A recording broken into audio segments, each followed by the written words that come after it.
Rational of sampling in research. अब rational क्या है?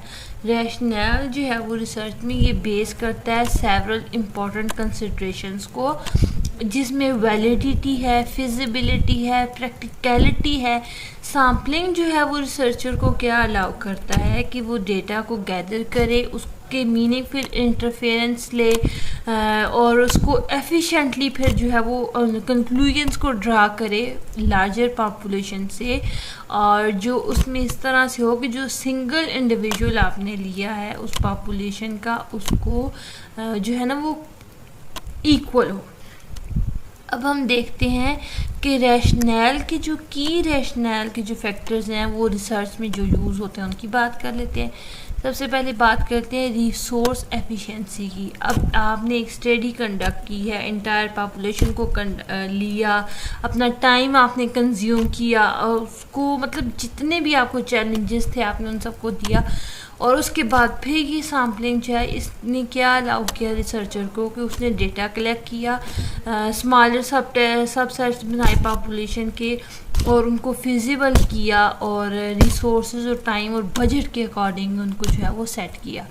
देन प्रैक्टिकलिटी आता है। प्रैक्टिकलिटी क्या है कि आपने जो है कभी कभार इस तरह होता है कि ऑल ओवर द जो सिचुएशन या पॉपुलेशन होती है उससे आप डेटा कलेक्ट नहीं कर सकते, ठीक है। तो उसमें यह है कि आप उसमें जो है ना वो सबसेट बना लेते हैं पॉपुलेशंस के। देन टाइम मैटर करता है, जितना टाइम की लिमिटेशंस जो हैं वो बहुत इम्पॉर्टेंट है। देन कॉस्ट इफेक्टिवनेस क्या है कि आपके पास जो बजट है वो कितना है। देन आप बात कर लेते हो तो वो है रिड्यूस डेटा कलेक्शन बर्डन। अब जो डेटा कलेक्शन का जो बर्डन है वो बड़ा कम हम कर सकते हैं रिसर्चर को, ठीक है। देन आपने जो है वो स्टैटिस्टिकल इंटरफेरेंस जो आपने जो करते हैं, एनालिसिस करते हैं, वो इम्पॉर्टेंट है।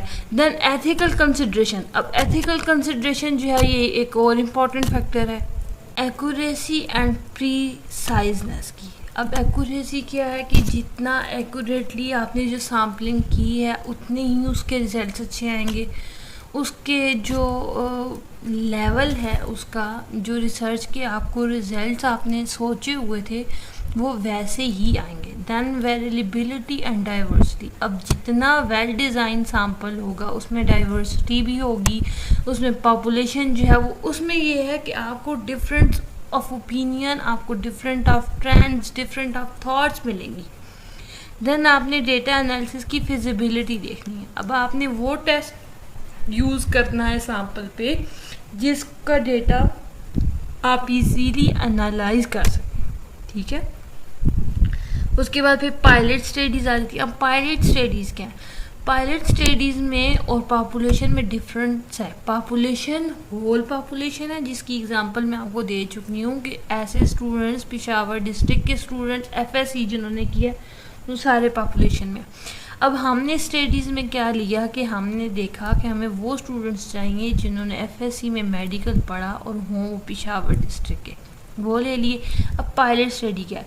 अब वो सब स्टूडेंट्स जिन्होंने एफएससी में प्री मेडिकल पढ़ा वो उसका सैंपल है, लेकिन जो पायलट स्टडी होगी हम उसी सैंपल के लोगों, उन्हीं बच्चों से डेटा लेंगे जिन्होंने एफएससी में प्री मेडिकल पढ़ा, उन्हीं स्टूडेंट्स पे, लेकिन वो कुछ होंगे।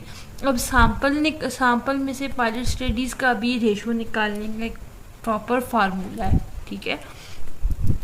तो हम ये देख लेते हैं कि हमने हर स्कूल से एक एक बच्चा सेलेक्ट किया, हर स्कूल से, हर क्लास जो डिस्ट्रिक्ट पेशावर का हर स्कूल है उसमें से एफएससी प्री मेडिकल का एक एक बच्चा सेलेक्ट किया, वो पायलट स्टडीज़ है।